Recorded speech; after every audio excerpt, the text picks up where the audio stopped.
Okay, so welcome to the Monday, April 10th Town Council meeting. Roll call. Visit all councilors are present except for Councilor Laraway, who had to be away this evening. We've got a full agenda in front of us, so we're going to begin with the election of the interim town council chair as our first order of business. This year, council's decided to put in place for the month of April, an interim town council chair position. The idea that establishing leadership is really best done when all town councilors can be present. So the interim town council chair will sit for the time between this meeting and our full meeting in May, at which point town council chair will be appointed for the remainder of the year. At this time, I'd entertain a nomination for interim town council chair. I would like to nominate Jeff Wingard for the interim chair position. Second. Are there other nominations for interim town council chair?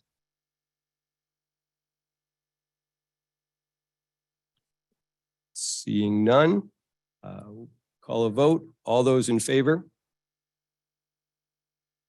Okay, thank you, I think. All right, agenda review. We have an item for our consideration to be added to the agenda, order 23-59, and I'll let Sophie speak.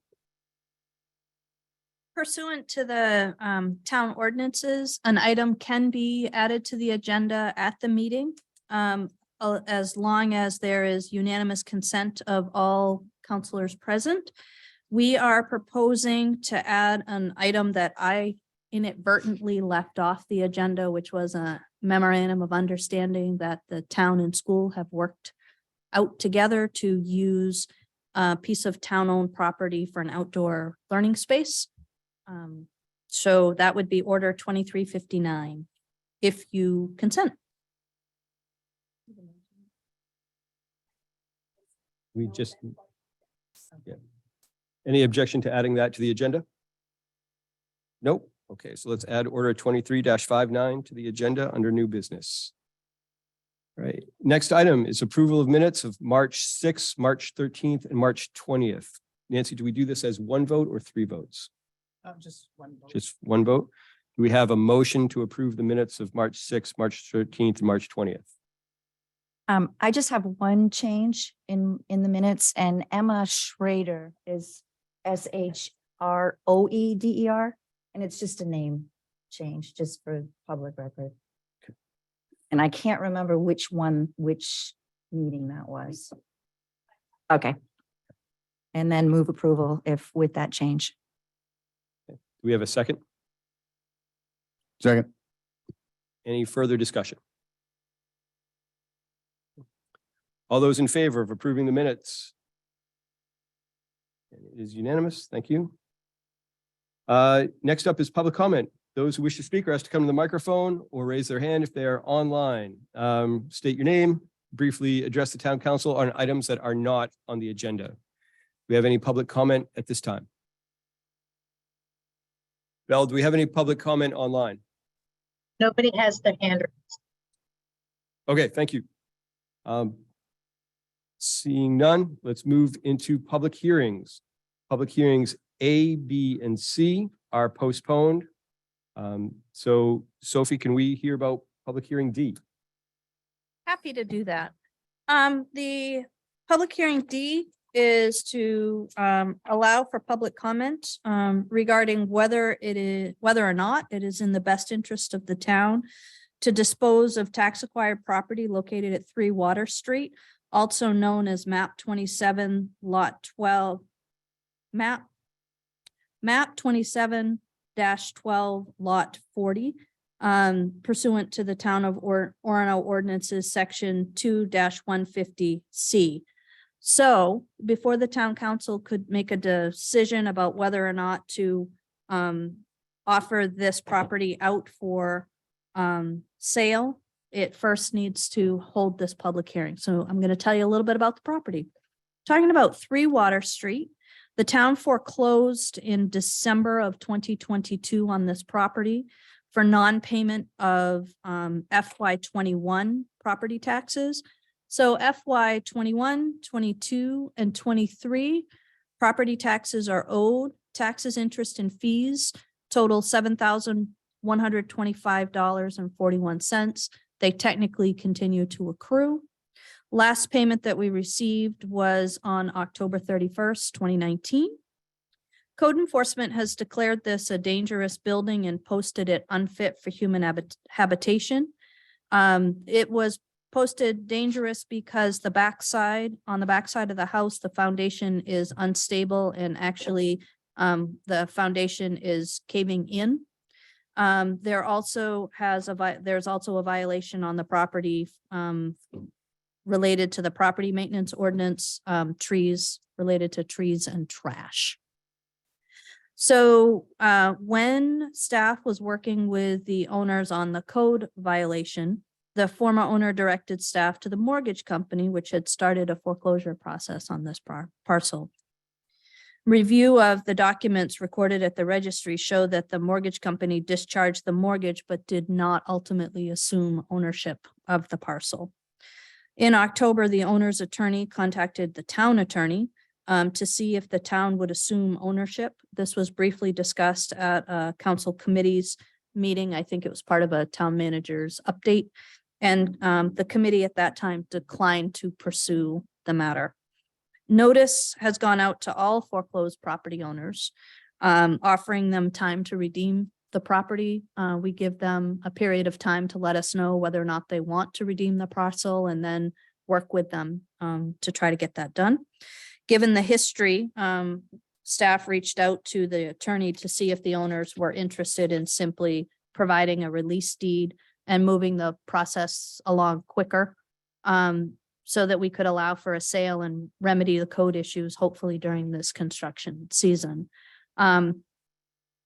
This also would remedy, we noticed during a review of the lien process that, like several parcels during the pandemic, there was not a green card indicating that the letter had been signed. It's simply a stamp from the post office that has not been tested.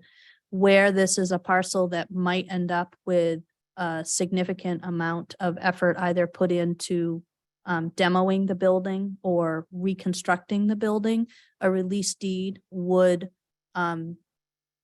skip the 5-year waiting period where former owner could come back and challenge the lien process. That challenge isn't a challenge to the town. It's a challenge in whether or not the town's interest was sufficient. So it's actually puts the new owner on the hook for that. So release deed allows us to skip the process ahead, and it also clears up what may be considered a defect with the lien. We're not 100% sure. So if the owners have indicated that they'll sign the release deed, right now I think it is in transit. I am suggesting that council consider, just because I suggest it doesn't mean you have to do it, but that once the release deed is received, we would put the property out to bid with the following conditions.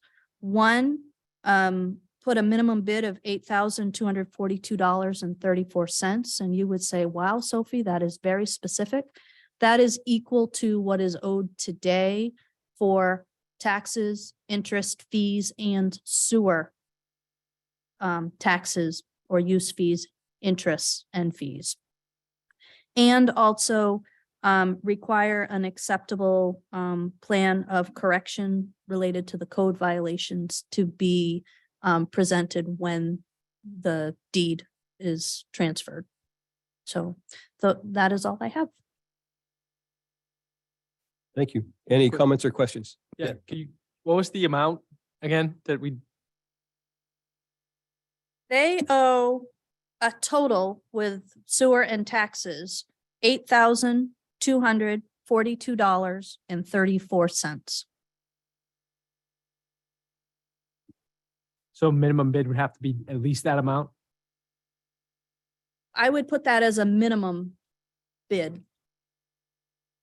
Thank you. Other comments?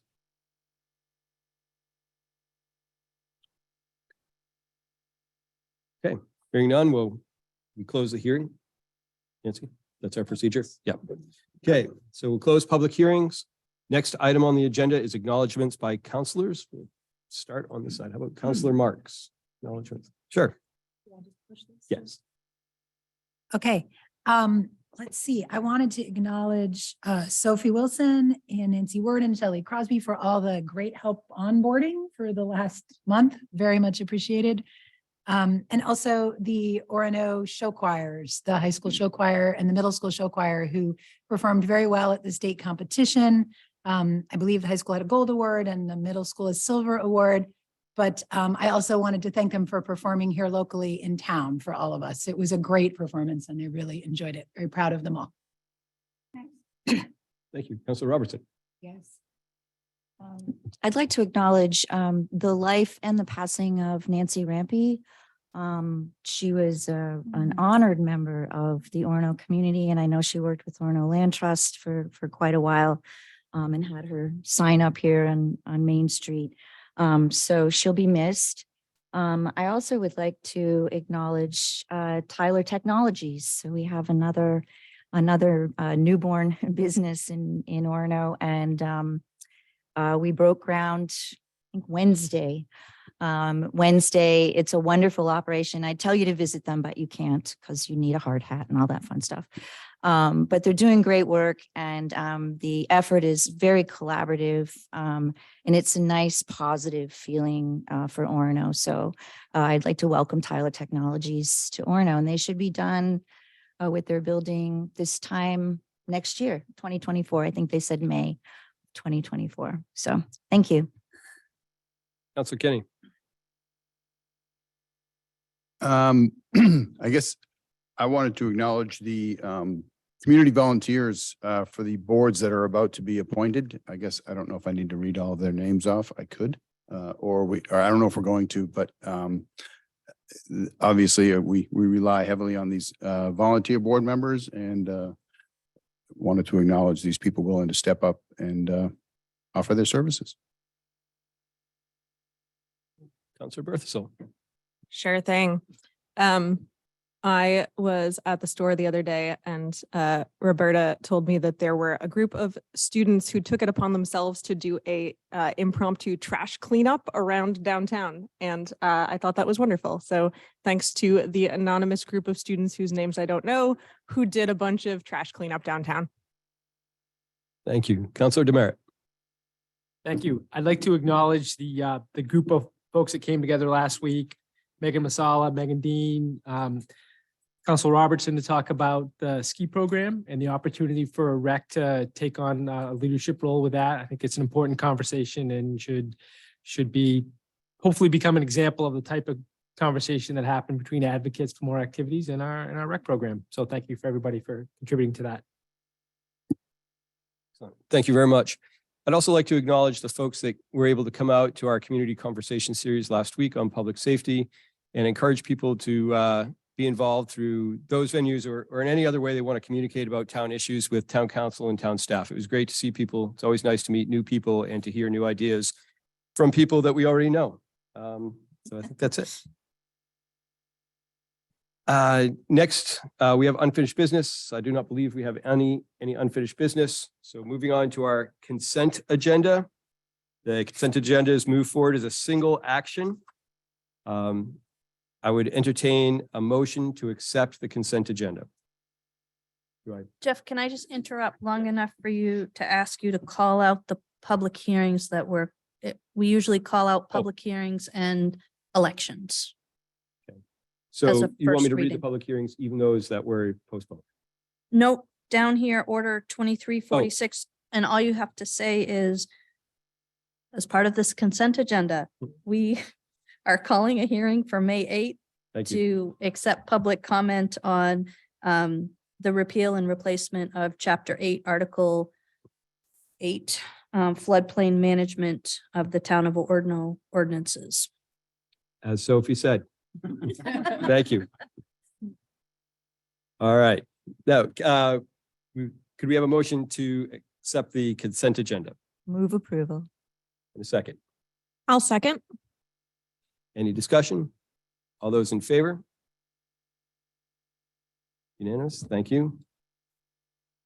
And also, as Councillor Kenny said, thank you to those individuals who are stepping up to serve on the various boards and town staff who are accepting positions of responsibility over specific roles in town government. All right, moving on to new business. Order 2351, order authorizing the town manager to pay Jackson Plumbing and Heating of Old Town $7,130 for emergency repairs to replace 2 propane water heaters in the public safety building with funds drawn from the adopted FY23 municipal and public safety buildings facilities budget. Move approval. Thank you. Second. Second. All right, Sophie or Rob. Yes, Rob Yerkes, the Public Works Director. So back in December, we had some pretty significant discoloration of the hot water in the public safety building. Upon investigation, we found some pretty significant corrosion in the hot water heater tanks that are presumed to be original to the 1990s installation, so about 30 years old. Given the need for the water quality issue, we felt like we needed to move forward on this in an emergency action. So got 3 quotes from 3 different mechanical contractors. The low quote was Jackson Plumbing at $7,130, and the work was just completed a couple weeks ago. Great, thank you very much. Any questions or comments?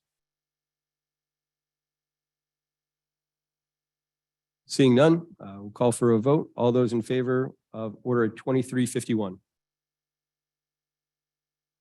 Thank you very much. Moving on to order 2352, order authorizing the town manager to write off the following property taxes owed on accounts that have been deemed uncollectible. Account number 404. Shall I read all of these? Sophie, is that the protocol? I would ask to waive reading of all the accounts. I would entertain a motion to accept this order. So moved. In a second. Second. Thank you. I think this is Sophie. So most of the time when we are dealing with real estate, it's pretty simple. We continue to assess property tax. If we foreclose, we then either write off whatever tax is remaining if we don't get the full amount that was owed, or when that check comes in, we clean the account up. We found a couple of accounts that we have issues with. One is 7 Shoppy Drive. The last time the trailer was assessed was 2013. We never foreclosed on it, but it's not there in this particular ownership anymore. So we have no way of collecting it. So we would just ask that $649.81 be written off. The 0 Lexington Road, there's a long story. I'm going to abbreviate it by saying that this was a situation where there was a divorce or a change in ownership within a family. It got assessed to the wrong owner. By the time Mike Griffith helped figure that out, we had gone past the period that we could reassess or secure it. So we're talking about $616 dating back. The last assessment was in 2019. We questioned that was not a valid assessment. So we would ask for that to be written off. And the last one is 0 Essex Street is actually the parcel that we just conveyed to the Smiths, I think, out on Essex Street. We've had some new people down front, and when that check came in, it all went into tax acquired property. To pull it out and to reverse that transaction at this point in time would create a little bit of a nightmare. So what we're asking is if council would just allow us to write it off. We've already received more than this amount of money, but I can't go in and zero a tax without reversing a deposit that was done a long time ago. So that is what we're asking for. Questions? Comments? Okay. Seeing none, all those in favor of approving order 23-52? Thank you. Order 23-53, order determining that it is in the best interest of the town to dispose of town-owned property pursuant to the town ordinance or Town of Orono ordinances, section 2-150, subsection C, located at 3 Water Street, tax map 027-012, lot 40, through sealed bid offered to the general public. I'll entertain a motion. Do Move approval. we have a second?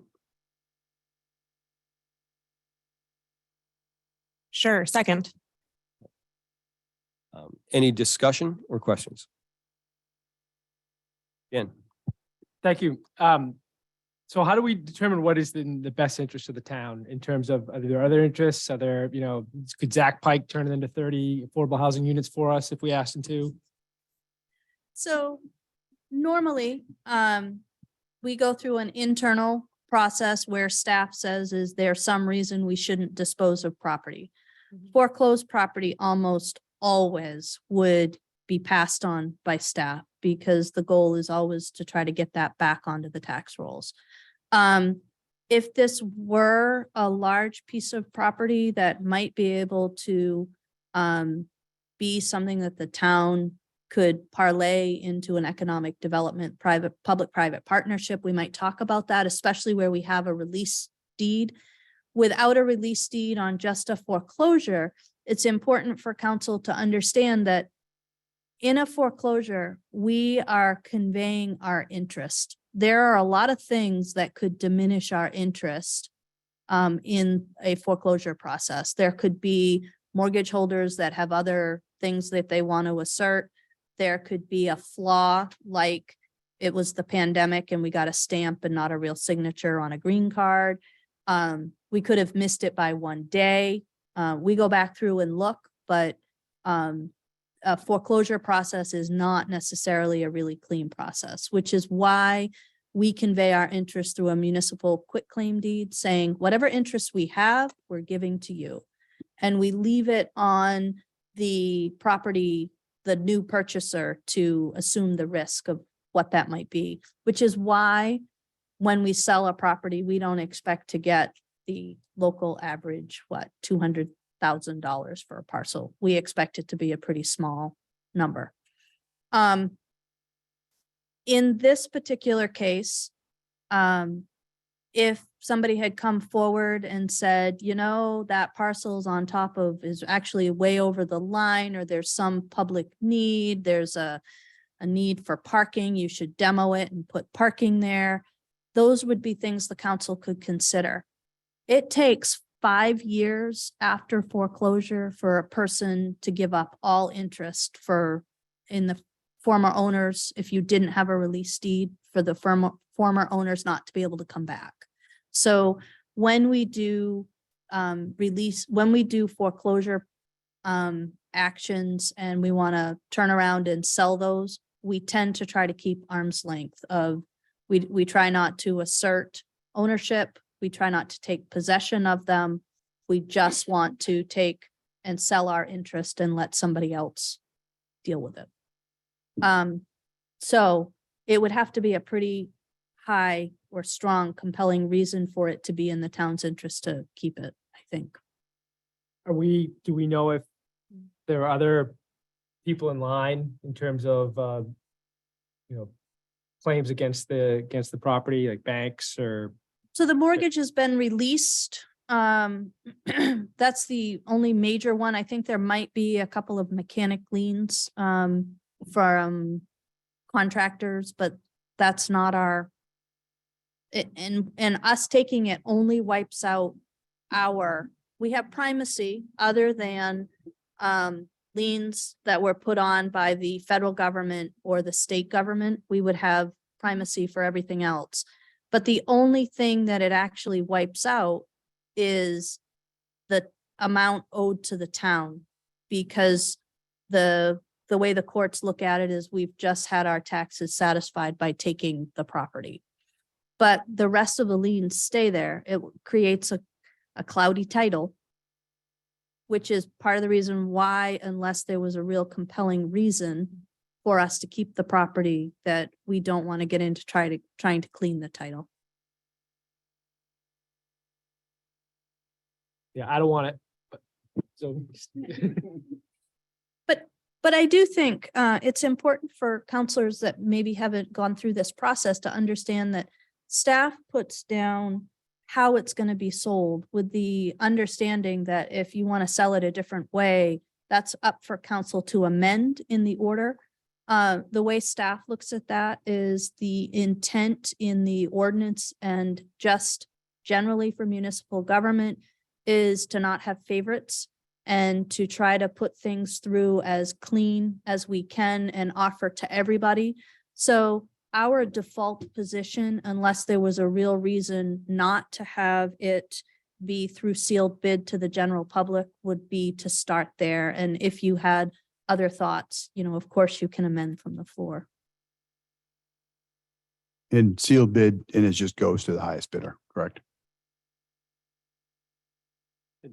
Any other questions? Seeing none, I'll call for, yes. So The town, Could you go up to the podium to ask that question into the microphone, please, for the folks online? Did the town do title work? I'm sorry, can you turn on the microphone? Outside of just, there you go. did the town do title work on the property? Outside of obviously understanding what the outstanding taxes are and what the town liens are? So we looked at the registry of deeds in terms of sending notice to the people that under state law would be parties of interest. I haven't looked at it super recently, but I think there were 2 mechanic liens. And the mortgage holder had discharged their lien and that was it. Thank you. But anybody who wants to bid on this property really needs to go to the registry and do their own homework. I was hoping not to do that. Right. Any other questions or comments? Seeing none, I'll call for a vote on order 2353. All those in favor? All in favor, none opposed? Thank you. Moving on to order 2354, order authorizing the town manager to accept up to $4,000 from the Patrick Leahy Bulletproof Vest Partnership Grant Funds offered through the U.S. Department of Justice, Office of Justice Programs for partial reimbursement, the cost of police officer bulletproof vests, and further to authorize the town manager to expend said funds according to the grant requirements. Do we have a motion? Move approval. We have a second? Second. Any discussion? Sophie? Would you like me to explain? Yes, please. Most times when there's stuff on new business, you want Alright. a little explanation. So I think most all municipalities in the state of Maine have access to this fund. A bulletproof vest costs approximately $1,400. They are custom fit to police officers. They are pursuant to our policies required anytime an officer is in uniform. So we require it, we pay for it. We pay for an initial vest and then every 5 years, the warranty on the vest expires. And so you have to turn it over and buy a new one. Under this program, 50%, we buy the vest for about $1,400 and we get about $700 back. So it's a reimbursement program. We get notification when grant funds are there and we simply use them up. When they're done, we apply again for another 4,000. So this would be an initial 4,000. Thank you. Questions? What happens to the old vests once their useful life is done or they're past their warranty? This Chief- is, I Chief filed this knows, under I idle wouldn't forget. curiosity. So the vests are typically made of fiber that interweaves and everything else, and that's how a lot of the impact is absorbed. So if you think about it, as you're getting in and out of a vehicle, as you're moving around, if unfortunately you have to get into a tussle or whatever, that puts a lot of wear and tear on those fibers. The other thing is they, as the officers wear them, they tend to sweat and absorb, it absorbs moisture, and all those things combined over time, which is why they have a 5-year lifespan, tend to degrade the fibers inside, which has a potential to decrease their ballistic capacity. So might they be able to go beyond 5 years? Maybe, but I don't think that's anything we want to, if the manufacturers are saying we're not going to stand behind it, that's certainly nothing that we would want to. So what ends up happening is I almost believe the Kevlar can be repurposed, but I don't know to what end it would be used. So for us, we take them out of service and dispose of them. I can't tell you sitting here what that looks like. I do know that we're not giving them, sometimes we give things that from a best practice standpoint are outside of our policies to small municipalities. Hose might be, like fire hose is one of those things we might give. This is not something that we would do because the general standard across the board, 5 years, if an officer took a bullet after that and it didn't work, we would have a major liability issue. Great, thank you. Got the Can point. somebody turn on their mic? All right. Any other questions or discussion points here? Chief Lowe.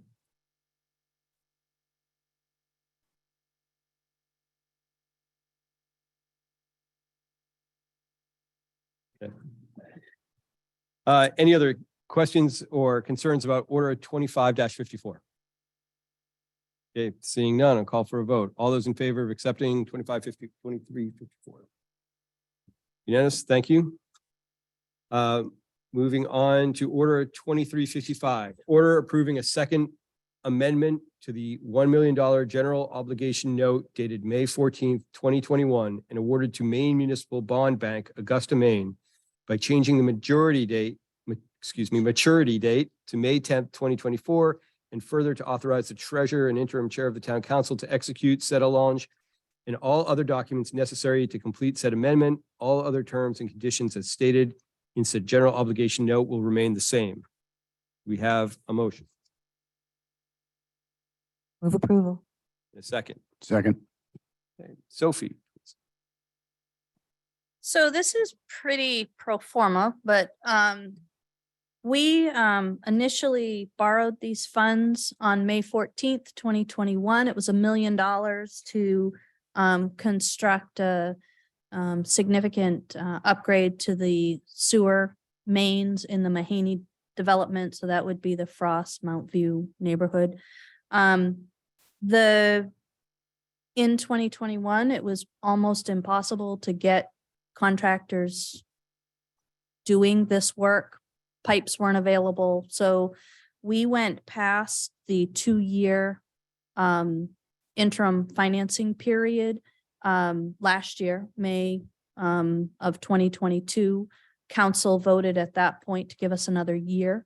We have approximately $30,000 of expenses that have not yet been fully billed for this project, and another $130,000 remaining. Chris Prue, the superintendent of the WPCF, and the town engineer, Oliver Associates, are currently working with the Maine Bond Bank and MDEP to see if we can transfer any of the remaining $130,000 authorization to use that for the design of the hillside drainage problems, both sanitary and storm sewer. We're awaiting an answer for that. If they say no, then we would still need to do the allonge, but we'd be able to close the loan sooner than next May. We'd be able to do it quicker than that, but still, we're still working through final completion of Mahaney. Questions? When we, are we already paying on what, do you start, when do we start paying? Once it's just after it's closed? or- We usually start paying 1 year after closure. Oh, I was thinking this was the ending term that we were moving. It's not, it's the starting term. Yep. Missed that. Okay, thanks. And what is the term? Is it 10 or 5 or That one is a 20-year note. $20 million for 20 years? Is that right? Yes. Paid for by the sewer user rate. Yeah, okay, that was actually another question. Thank you. Other questions, concerns with this item? Okay. Seeing none, I take a vote on order 2355. All those in favor? All in favor. Thank you. Okay, order 2356, order authorizing the town manager to enter into an agreement with Sebago Technics of South Portland, Maine for a public safety building facility assessment at a cost not to exceed $58,300 with funds drawn from the remaining approved fiscal year 23 capital budget for this project and the remainder from the American Rescue Plan Act grant funds. All right. Chief Lowe, I think. Oh, I'm sorry. Yes, move approval. Move approval? In a second.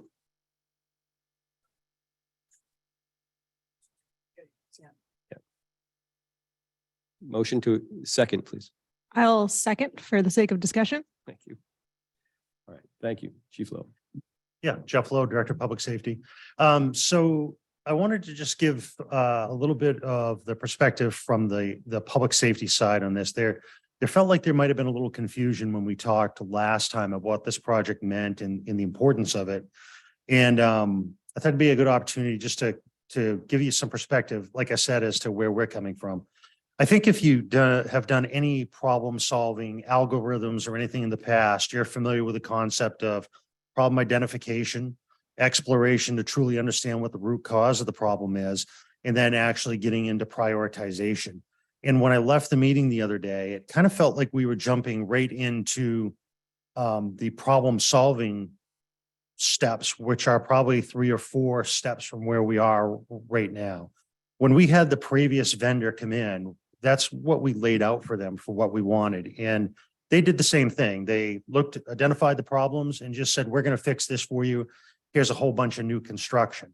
And we just weren't ready for that. We're not in that spot, especially if we're going to be fiscally responsible and trying to do what's best for the community. Some of the problems that we have over there are bigger than I think what's being perceived by the council. You've inherited a building that was built in the 90s that was built for what they needed at the time. There was no expectation of growth. There was no planning for capital infrastructure rebuilding as far as replacing HEPA systems or HVAC systems. There was no look at updates for energy efficiency or anything along those lines. And that's really what we're struggling with over the right now. Just to give you some examples, our HVAC system rather, is a problem in that I get cold air 365 days a year. And there was a time 2 winters ago when the temperature in my office was down to 52 degrees. And, you know, when I look at what is required of landlords in the town at 68 and people that work in the state buildings, 68 degrees, you know, it's kind of a challenge. And to get my office up to where I need to be, I'm sweltering out the people that are upstairs where they're seeing temperatures of 78 or 80 degrees in ventilation limited living spaces. So that's one area. Now, the problem is we don't know what's driving that. We don't know if it's the HVAC system. We don't know if it's the radiant heating in the floor. We don't really know what's causing all that. So without that exploration point, we would just be kind of throwing money at a problem that we can't quite understand. Some of the other stuff that's going on over there I have windows that are single pane windows throughout that fire station. And if you know anything about heating at all, you know that's not conducive to saving money or being energy efficient. Our front doors on the apparatus bay, while they keep the trucks in and people out, they certainly do nothing for the cold weather. Those need to be at least evaluated to determine whether or not the doors we have there are appropriate or if they should be replaced. It would be nice to start switching to things like LED lighting, again, moving towards some efficiency. The alerting system that we have in the station is not adequate for today's use. I mean, it's a shock to the system. So there's cardio compromise every time that thing goes off at 2 a.m. and rockets people out of bed. And I'll be honest with you, when the system was put in, it was done by firefighters in the evenings after the laborers went home from the fire station. They actually had to sneak into the station at night back in the 90s and install our own system because it wasn't part of the bid spec. There was going to be no system in that building. So that makes me wonder, you know, what else is deficient that needs to be evaluated. When I go downstairs and look at the police station, their evidence storage area, while they have an evidence storage area and they do the best with it they can, it's certainly not sufficient for what they need, especially if we're going to be looking to either try people or clear people based on how we're storing information. Storage down there is abysmal for equipment. So there's a lot of additional issues that are in place. It's not just heating and it's not just hot water. We have space needs. The trucks that are in that station, like Sophie mentioned the last meeting, I think it was, the trucks that we have now as an industry standard are not designed like they were 30 years ago. We have space needs as far as that goes. We have additional staff, but not only from the ambulance, but to help reduce costs to the town. We have limited space for those people as far as locker space and bunk room space. We have people doing EMS reports. Those are a report we have to do on every patient we see in the kitchen area. There's a workstation in our kitchen area, which is just it's not really acceptable, especially if you're going to try to maintain patient confidentiality. So I guess what I'm saying here in a nutshell, and then I'll kick it over to Rob, is you certainly have the ability to do whatever it is you want to do. And I'm not stamping my foot and having a temper tantrum, but I can tell you that if you don't invest money now into looking what the true problems are and understanding the whole problem that we have over there, you're going to spend money 5 years from now, if that far out, and probably more money to do the same thing that we're recommending you do now, because it's something that has to be done. We can't continue moving the way that we're moving. And our storage space at Public Works is quickly dwindling, and we have a fairly large space up there to put equipment. But once you have all that hazardous materials gear and the rescue boat and all the other things that we need to store away and all the mandates we have, those are the challenges we're facing. And we're more than happy to show you what we're looking at and some of those problems, if that's something that you all would want to do. So The only thing I would add, and I don't know if you want to speak to it, Chief, is that when we came to council in 2021 to have the discussion about whether or not to do the assessment, that was based on conversations and agreements with the labor unions about their concerns around a safe work environment.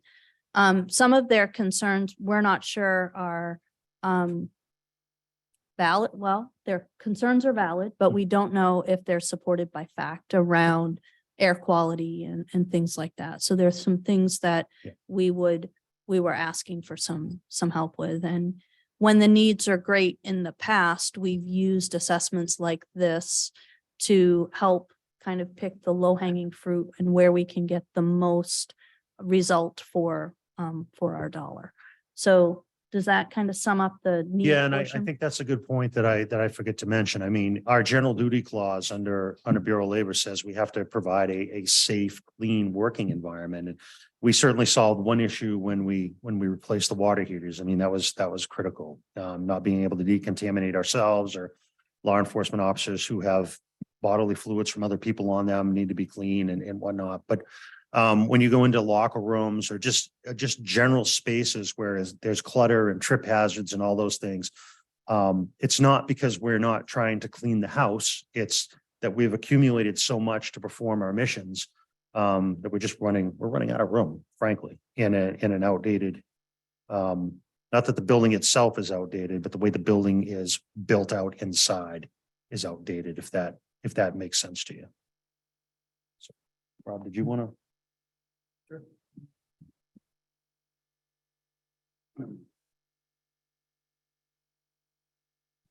So the project that we brought to you tonight works to achieve what Chief Lowe was talking about. We're going to work with facilities and public safety through a problem identification process from both an operations perspective. So we'll work with both the police and fire department to identify needs, how the current building can or could address them.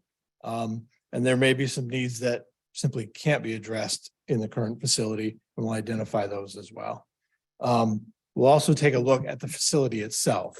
The major systems, electrical, plumbing, HVAC, the building envelope, the roofing, all of the things that you need to look at if you were going to do any level of renovation on a building of this scope and scale.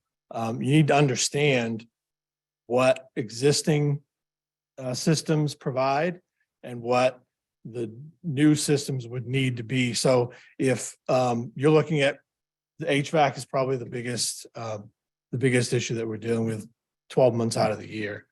But without understanding what the plumbing and electrical systems in the building are, it's really kind of hard to say what those systems can support in terms of HVAC upgrade, not to mention structural issues. If we need to run ductwork to the third floor or down into the basement for the lower floor for the police department, what's the best way to route that? What can we do to work through?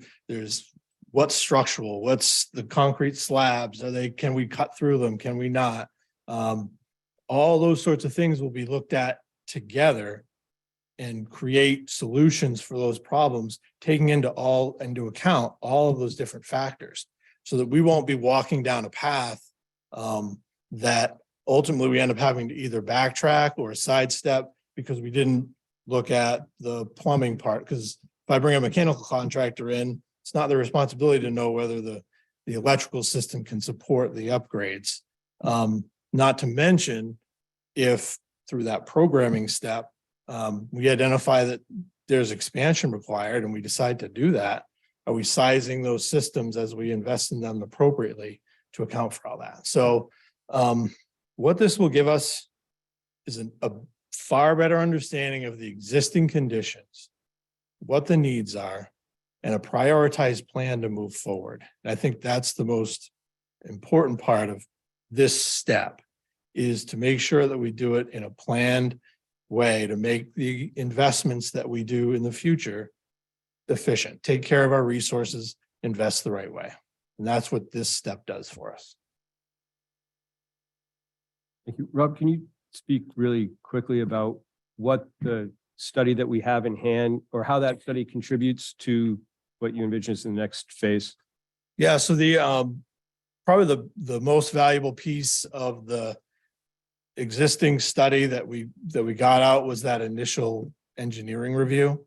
So since we're bringing them back, they think they can do the second review in one day, as opposed to having to do several, because they've already looked at a significant amount of it. So a lot of it will be more or less fact checking, making sure things, they'll have to redo what we've done with the hot water heaters and some things like that.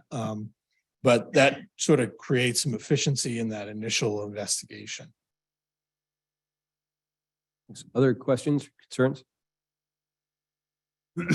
Thank you for that detailed assessment. And I've obviously had a lot of questions on this and unfortunately had to miss last week. I was able to watch the meeting and get caught up and I've read the Port City report. I guess my high level, I just feel like we've spent $15,000 on assessment. We didn't like, I don't know, it does seem like they veered off from probably what we asked for, but there is value in there.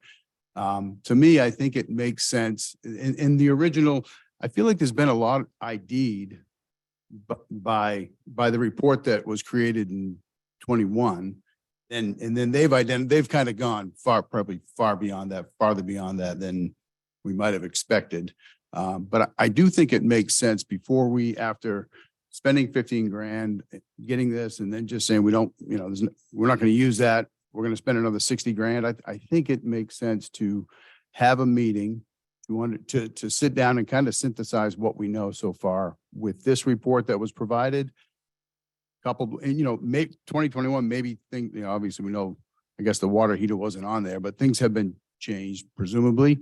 And I also think even, best case scenario, if I hear you talking about blowing cold air all year, which is great during the summer, obviously, but whatever we do is going to be most likely years before anything substantial gets done. I just don't understand. I just really think we need to be looking, we need to have, and it sounds like I heard from Sophie that we had a HVAC contractor come in at some point, I guess, and look at something and it didn't solve the problem. I feel like I don't think that means we give up on solving that problem. And I understand that we could go, we're not going to do a replacement. And ultimately that report said they think it needs to be replaced. It's 30 years old. Probably it does. I'm not even sure what that means. I mean, it's in the floor, as it said, we've got heat in the floor. We've got the boilers over here, goes underground. So there's all kinds of pieces to it. So I don't think you rip and replace all of that, to be honest, but there may be substantial changes that need to be made. I'm not suggesting we would ever do that in this interim phase, but I think we have to fix the things in the working conditions. I think we have to have more discussion about that. Ignoring what's going on there. We're chasing work orders in that building every single day. So we're still keeping the building operational. We're not just walking away. But I feel like, when you talk about, it's a complicated system, right? The boilers that heat that building are actually down here.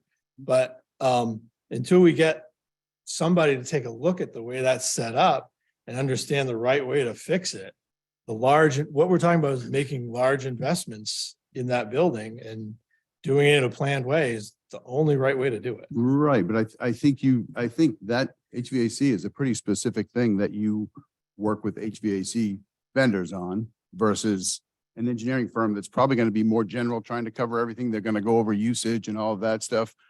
I think they're different animals. And I do think if it's going to be 2 or 3 years before substantial work gets done, I think we have to take care of that. So I think it's worth pausing and having a full discussion with everybody at the table, understanding exactly what we're looking for. But I think the other part of it is when you talk about, what animal is what, it's one facility.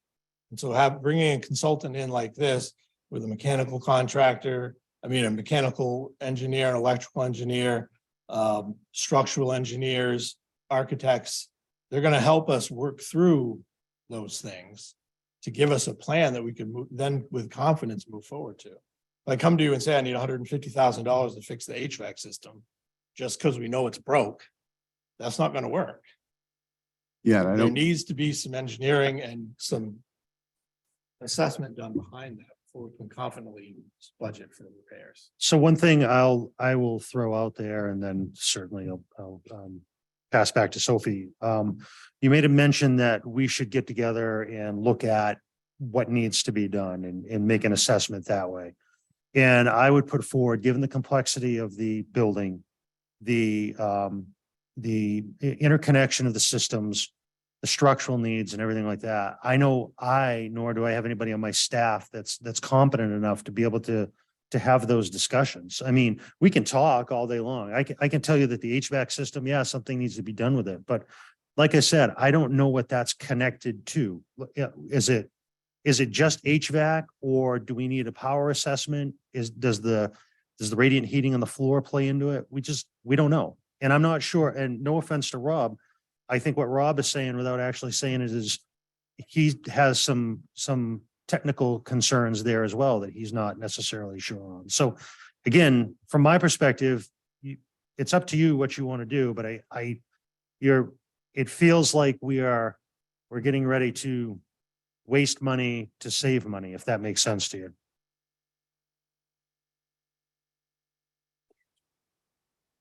Councilor Demerit had, I think, first question. Go for it. Sure. Is there a deadline for using the ARPA funds? We have to identify exactly how they're going to be used by 2024, October 2024, and they have to be expended by 2026. When will the contract with the preferred vendor be done?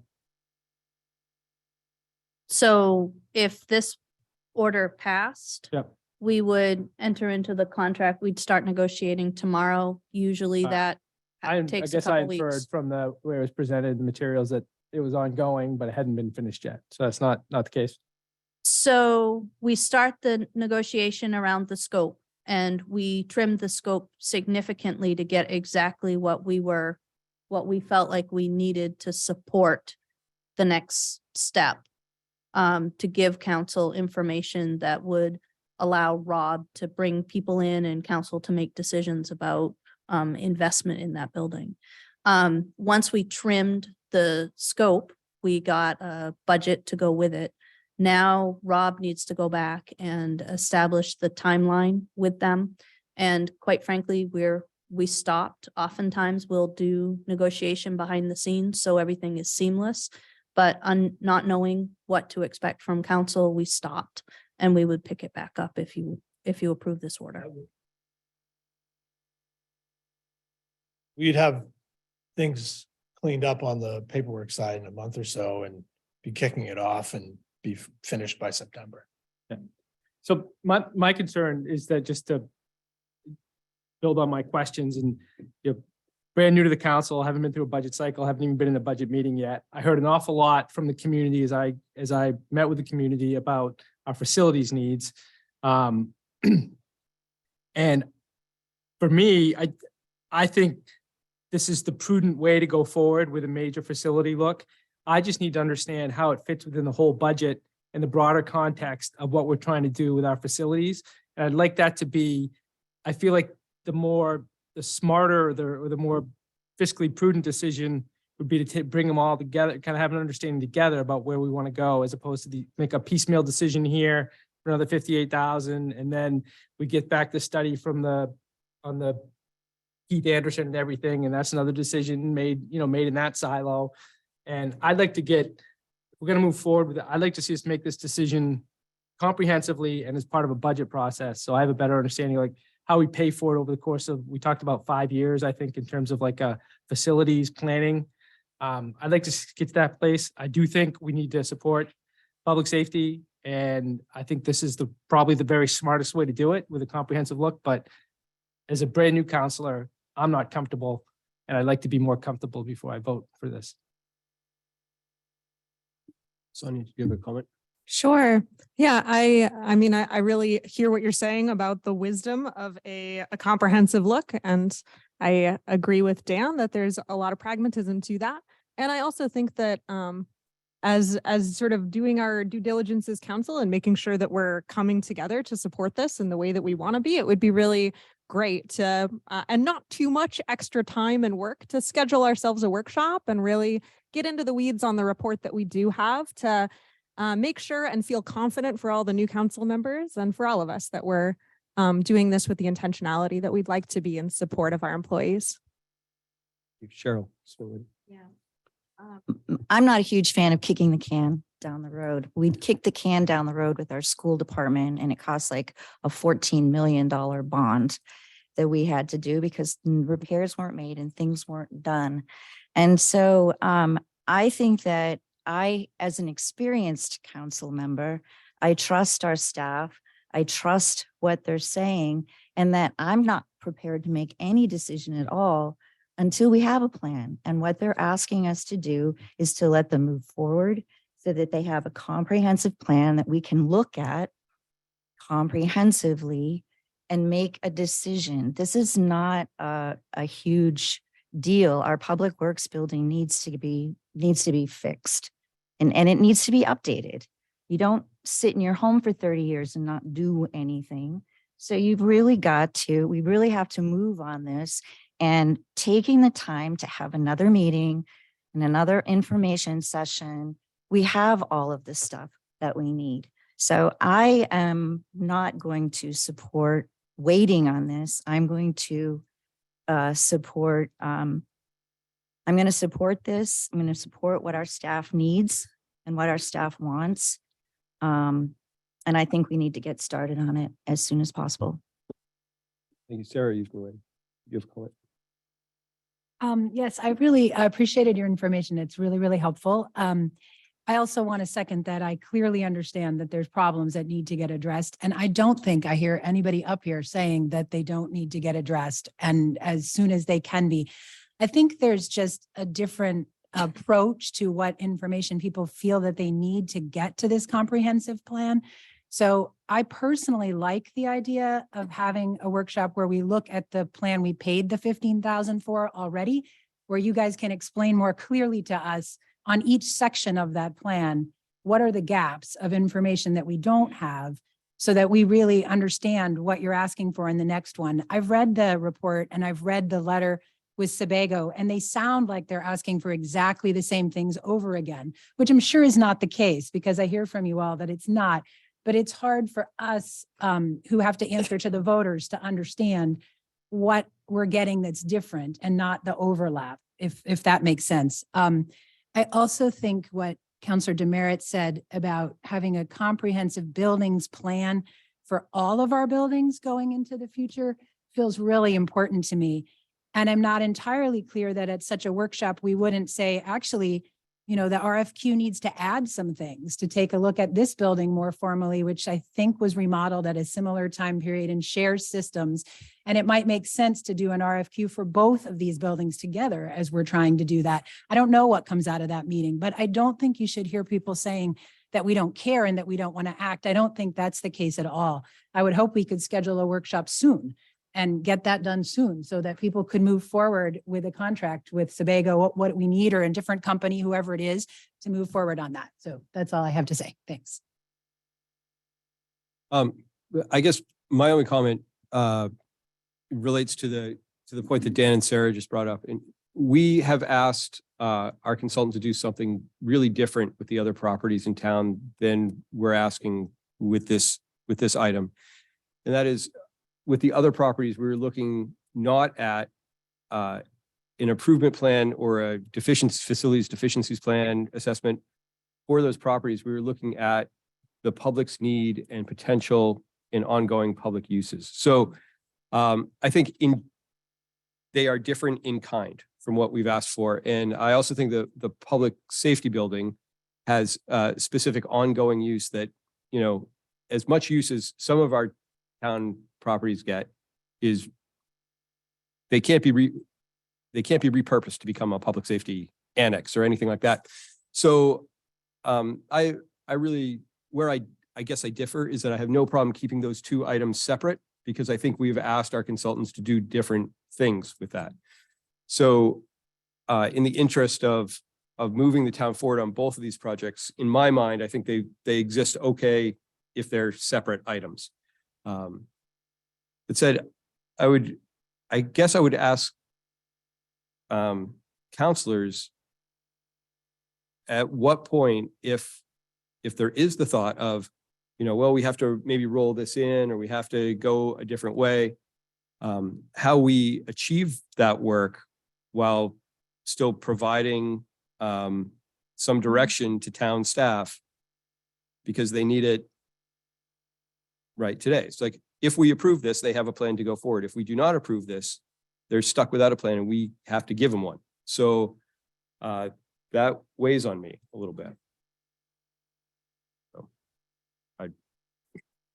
So Could that doesn't we- answer any questions. Could we think about taking this item and putting it as a vote at our council meeting a month from now so that it's not delayed too long, pending that we have a workshop in between? And if from our workshop, a plan emerges that satisfies council and seems like a preferred way forward, then we can amend the motion and do that instead. But then we're not kicking the can down the road forever. It's only a month before we can fall back on, what I think is a reasonable plan that's on today's agenda.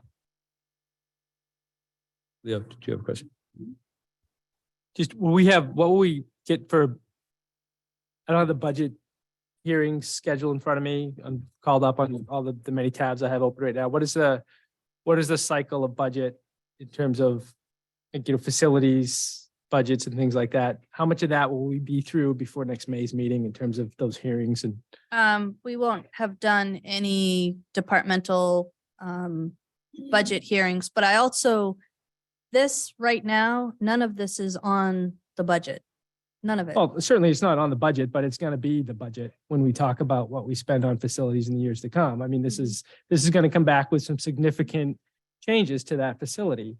And I think it's important that we have an understand. I need, and I'm not going to apologize for my inexperience, but I need to understand how we start sequencing these things. So when we talk to people about what our facilities needs are in Orono, we've got something more to say than, well, we have something coherent to say looking forward. And I apologize if there's something like that out there that I'm just not aware of yet. So I don't know how I can give you any more information for the budget discussion, Dan. I have no more to give you. We have had individual vendors in there to try to solve problems that haven't been able to solve. So I don't have a project laid out. Yep. We've got money that a council appropriated into FY 22 and FY 23. You have an initial report that the underlying issue with that report is that I have no confidence that they actually did the work that they are making assessments on, because they wanted to build us a new building. And I think everybody sitting here would agree that the town of Orono is not in a position to fund a new public safety building right now. So the issue I have is when you see pages about wind shear and roofing around a code that I'm not sure we even have to meet. You see issues around structure that in conversations with the prior consultant, they admitted they saw something and didn't pursue it because they just assumed that they'd mark it down as a structural issue. I asked about what are the specific deficiencies with our air filtration system, because I have employees over there that are concerned about the quality of the air that they're breathing. And the answer was, well, we really didn't spend any time with that. Why would we waste your money? Because it's past its useful life. That's the issue that I have. We can talk about that report if you'd like, but it's a report that staff is not confident paints a picture of how to fix that building. And I guess I continue to go back to, if there are air issues, then we should be solving, because this is, again, is 2 or 3 years down the road. So if there are air issues, let's talk about how we solve them, and the vendors that we are going to use and the vendors that have failed, and figure out how we either bring them back or we find another. I mean, I just think those are, of course, we don't want people breathing bad air, but this big plan picture doesn't help us for the next year or two. So I don't want people sitting in that for the year or two either. So I think back to ID and prioritizing, we've ID'd a lot. I think understanding what priority wise has to get fixed, with the complete understanding that we're not going to reroute, we're not going to redo an entire system because we don't know what's going on, but we can still function and we can still fix things. And, I guess Rob said that's great.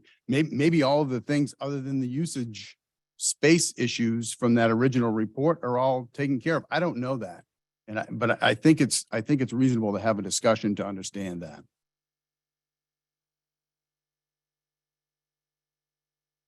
So who becomes the arbiter in that discussion? If our public safety staff and our building and our facilities maintenance staff say that they're not equipped to prioritize in that way, and we have a report that's inadequate in prioritizing that way, I don't know who else, and I'm not saying that the idea of being more deliberate doesn't have merit, because I like to think about things all day long, right? It's a flaw of mine, but I just don't know who else would be able to like pull the trigger and make the call.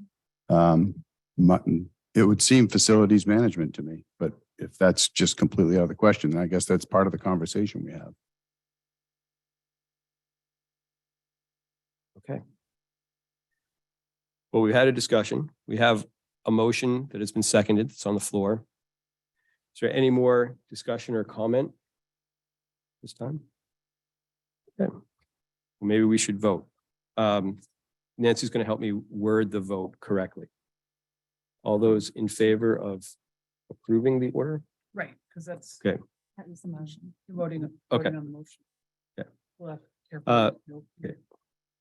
So all those in favor of approving order 23-55, authorizing town manager to enter into an agreement with Sebago Technics of South Portland for public safety building assessment.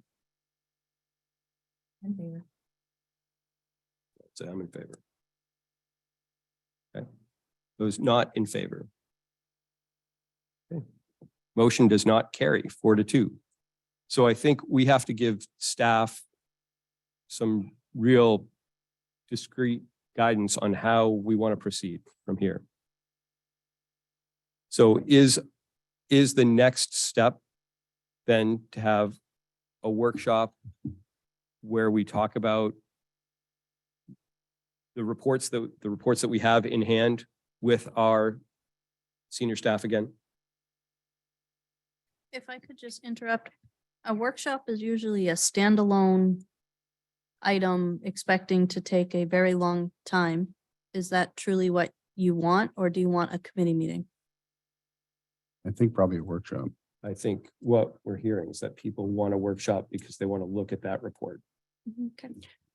And I'd also I remember when we had Haley Ward here, sort of presenting the matrix of uses of the other town facilities. They had promised us a sort of draft report that we could give feedback on. And so if that's available in time for our workshop, that seems like it shouldn't be probably the focus, but for me would be helpful background information just to have in my head as I'm thinking about overall space use in the context of what is clearly a different but interwoven facility that needs updates.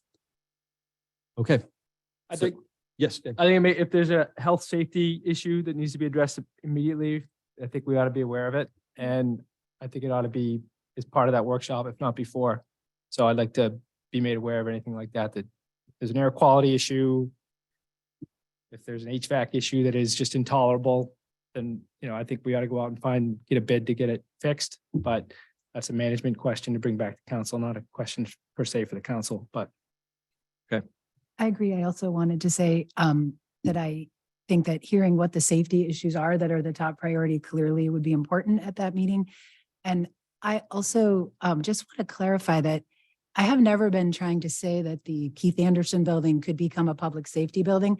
What I believe is that the building we're sitting in right now has potential overflow space for police, and that things in this building maybe could be relocated or held in different spaces to make that possible. I don't know if that's true, but that's where I'm coming from, is that this building we exist in also matters as we're making a comprehensive plan about the town, not just the public safety and not just the 4 outlying buildings.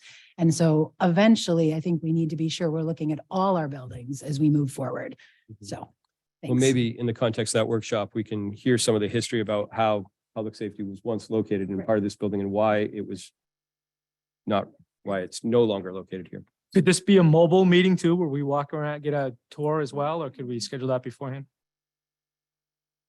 All right. Thank you very much. Yeah. Yes, go ahead. Is there a way for us to schedule that immediately so that there isn't a delay for staff who are waiting? Or what's the scheduling process for us to put a workshop in place? Thank you. I think it has, I'll Sophie and I will look at the calendar. I believe it has to be noticed. So I will send out a calendar invite. We probably will skip the next 2 weeks because it's Ramadan. And so we're kind of limited. If people could respond to the doodle as soon as they get it, that would be really helpful. Okay, good. Thank you. All right, moving along. Order 23-57, order authorizing the town manager to renew a one-year agreement with Down East Assessing and Real Estate Services of Lemoyne, Maine for assessing services for the period July 1, 2023 through June 30, 2024 at a cost not to exceed $82,000. Move approval. We have a second. I'll second it. Thank you. Sophie, So this would be a second renewal with Dirigo, I'm sorry, not Dirigo, Down East Assessing and Real Estate Services. The town the town struggled, like many communities are struggling right now, to find a paid full-time assessor. Assessors, when they come, have to be certified master assessors. You can't, that's not something with only one person in the shop that you can train for. They have to come with the certification. We tried to find a full-time assessor, did not have luck. Then went out to find contract assessor. We now have an assessor who has office hours 1 day a week, is in the office sometimes more than that, answers calls, does stuff at other times, responds to taxpayers, etc. Last year, the price was 82,000. This year, the price is also 82,000. Looking for a 1-year renewal, to get taxes committed this year and, move forward. any questions? Okay, seeing no questions, all those in favor of approving order 2357? Passes. Order 2358, order authorizing the town manager to enter into a 1-year contract extension with Lucas Striping LLC of Reedfield, Maine for pavement marking at a cost not to exceed $34,259 with funds drawn from the approved FY23 operating budget. Oh, motion, I'm sorry. You have a motion Motion to approve? in a second? Second. Thank you. Yeah, so we bid pavement marking services last year. Lucas Striping was the low bidder by a significant amount. The next bidder, they were 29,000. The next bidder was 62. This year, I asked them, our contract allows for up to 2 annual 1-year extensions. So this would be the first of a potentially 2 extensions. I asked them for a cost proposal for this season. He came back with $34,259, which is an increase of about $4,800, which still puts them roughly $28,000 less than the $62,000 that was the next person next year. So we have they struggled with resources last year. And so they didn't really get everything done in town till much later than I like. But he assures me that this year he's got some of that stuff figured out and plans to come up a little bit earlier this year in Orono. So we're recommending approval. Thank you. Questions? Yeah, I'm just going to ask what, because it was noticed that it was, a lot of it was pretty late last year. What is, from your perspective, is a preferred date? I don't know how quick this stuff wears off, but would a preferred date be as soon as possible in the year? And then Yeah, it's, ideally for me, mid-June, mid-July, they would be done, getting started in June. You kind of want the warmer temperatures to allow for good adhering, to the pavement, but you don't want to paint them in now and then have them all gone by the end of the season. So Yeah. there's a balance there you got to strike. thanks. Sure. I had a question about what is our expectation for how long things stay after they're painted? I get a lot of questions about that sometimes from people in town, and I'm curious, do we have an expectation that once it goes down, it will last for 6 months, or what is the hope on that? It all depends on where the marking is, the traffic volumes, all that stuff, because that's really what it does. I mean, a crosswalk on Crosby Street is going to last much longer than one on Main Street. So the high traffic locations, within 8 weeks, you're going to see wearing on those. So and we follow DOT specifications on that stuff. So it's kind of the best you can do with paint. If we wanted to move forward with other options like thermoplastic and things like that, you're talking about a significant investment. So I actually was more just wondering, as part of our contract, is there anything to repaint the ones that are trafficked super heavily during the same season if needed?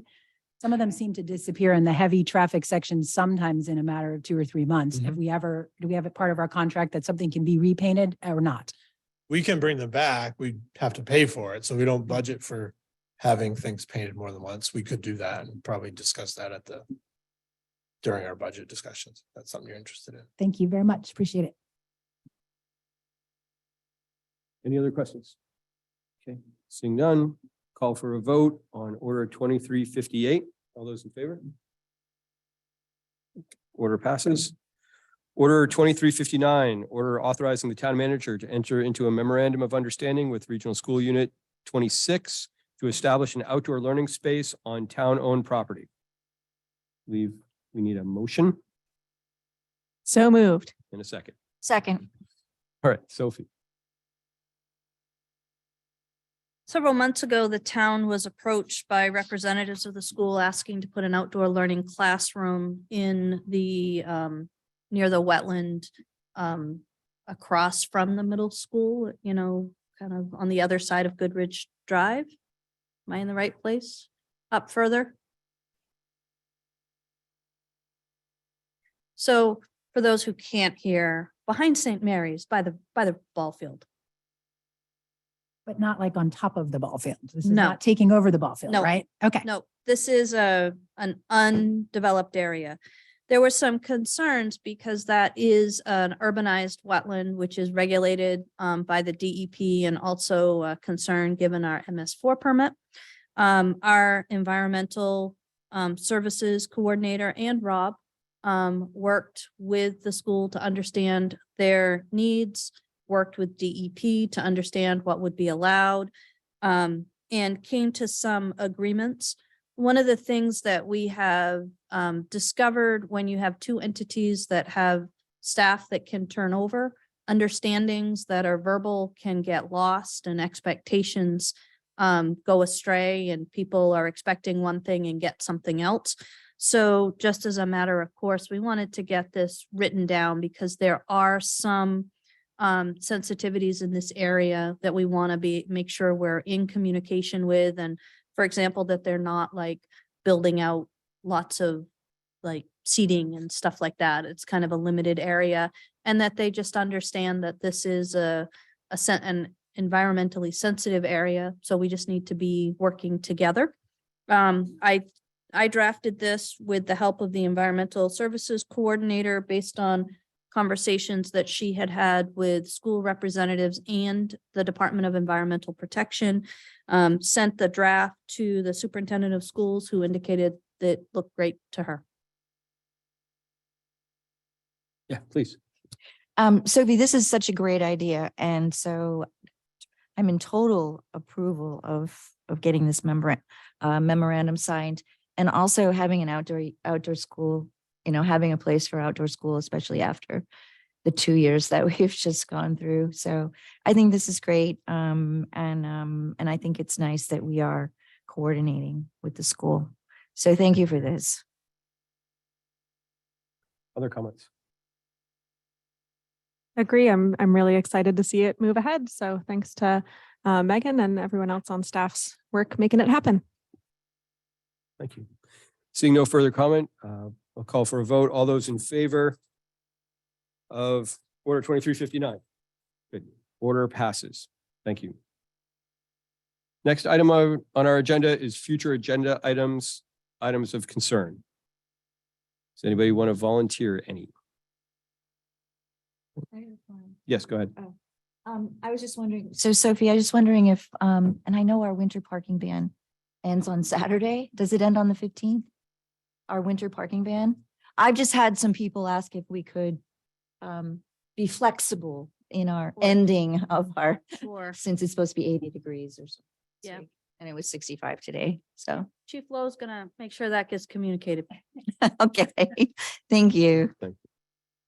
If at some point, town manager could share with us, any of the planning that's been going on around Main Day or the holiday formerly called Main Day.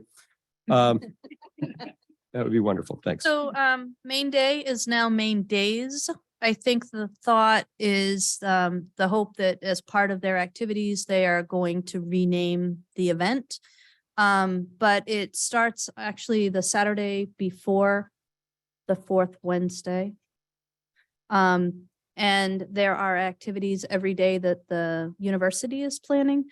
The Wednesday that has typically historically been Main Day is focused on service, providing service to the community, and cleaning up campus, but classes will be held. And there is an expectation that everybody is gonna participate and do good things and not do bad things.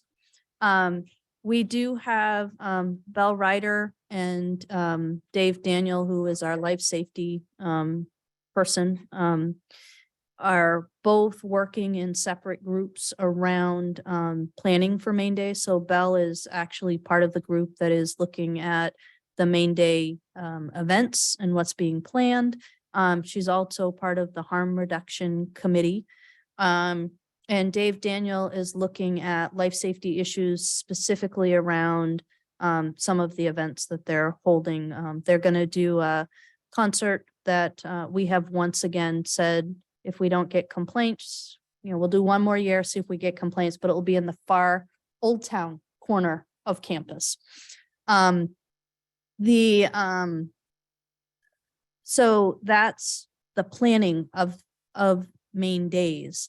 In addition to that, our public safety staff is working on a plan to address what some are thinking might be an unsanctioned Main Day on Wednesday. We have worked with the Maine State Police. Once again, will partner with us for the day. At this point in time, it should be free of charge, but that might not be able to continue beyond this year, but at least we'll see what's happening. Chief Merrill and Chief Lowe have been doing a lot of outreach with the state police and also Chief Flagg from the University of Maine Police. Thank you very much. Did I answer your question? Yes. Okay. Thank you. Okay, next item is public petitions. Don't believe we have any. Public comment. We have any public comment? Do we have any online, Bill? We do not, Bill, do we have any online public comment? nothing that shows. I'm sorry, I couldn't hear. No public comment. Okay, thank you. Jeff, Next- can I yes. interrupt? As you go into the next one, would it be possible for us to flip items A and B? Because I have a staff member that I'd like to join for B, and that way they could join and then depart. Seems reasonable. Yep. Okay, so we're going to move into executive session and the public part of the meeting. There will be no action taken on any items following the executive sessions. So. how do we Just do to that? clarify, Okay, after you take your vote, which 3/5 of council has to approve, we would move into an executive session. Because there's nothing coming out of that executive session, we would stay in this location and we will cut the Zoom feed and close the doors and have our executive sessions, there will be no votes or action taken. Do we after. need one motion to move into both executive sessions or two? So we take one motion for the first one, we do come out. Okay. But we don't put it back on Zoom simply because we turn right around and go back into the next one. So I would take a motion for an executive session pursuant to 1 MRSA, section 4056C for discussion related to a land acquisition. We have a motion and a second. Go ahead. Move approve. I'll make a motion, sure. Second. Moved and seconded. Okay, all those in favor of moving into executive session? Thank you.